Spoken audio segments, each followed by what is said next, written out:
Halo, halo, halo teman-teman. Berjumpa lagi dengan saya Roland di channel ini. Seperti biasa teman-teman, kita akan membahas salah satu pertandingan dalam lanjutan BRI Liga 1 Indonesia, tepatnya pada pekan ke-29.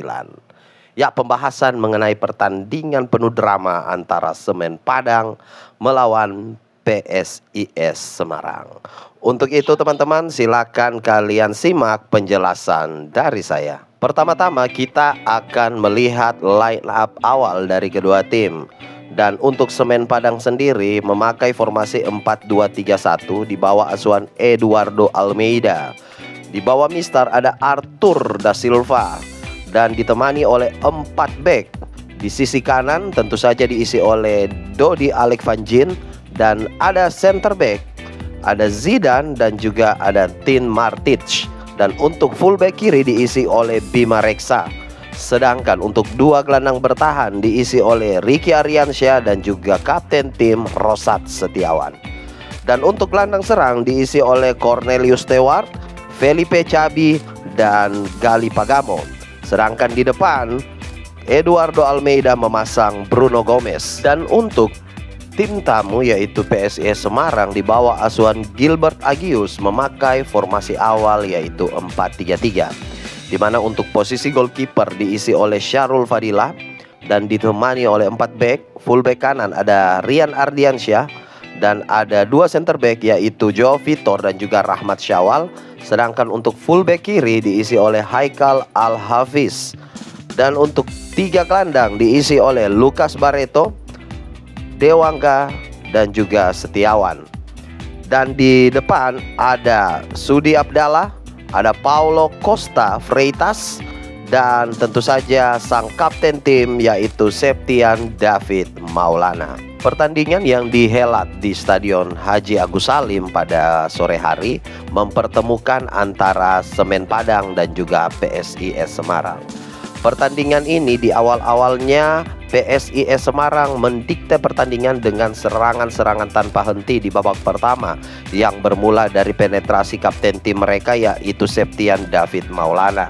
Tetapi di babak pertama baik Semen Padang dan juga PSIS Semarang mendapatkan deadlock yang mana kedua tim tidak bisa mencetak gol. Lanjut di babak kedua, masing-masing antara Semen Padang dan juga PSIS Semarang mulai meramu strategi untuk tampil lebih menyerang di babak kedua. Tetapi lagi-lagi PSIS Semarang tampil sangat solid dengan mencetak gol terlebih dahulu pada menit ke-63, dan aktornya adalah kapten tim mereka yaitu Septian David Maulana. Keunggulan dari PSIS Semarang hanya bertahan 3 menit. Tepatnya pada menit ke-66, pemain pengganti yaitu Firman Juliansyah berhasil menyamakan kedudukan. Dan malapetaka bagi PSIS Semarang itu datang pada menit ke-71, di mana Muhammad Ridwan berhasil membalikkan keadaan menjadi 2-1.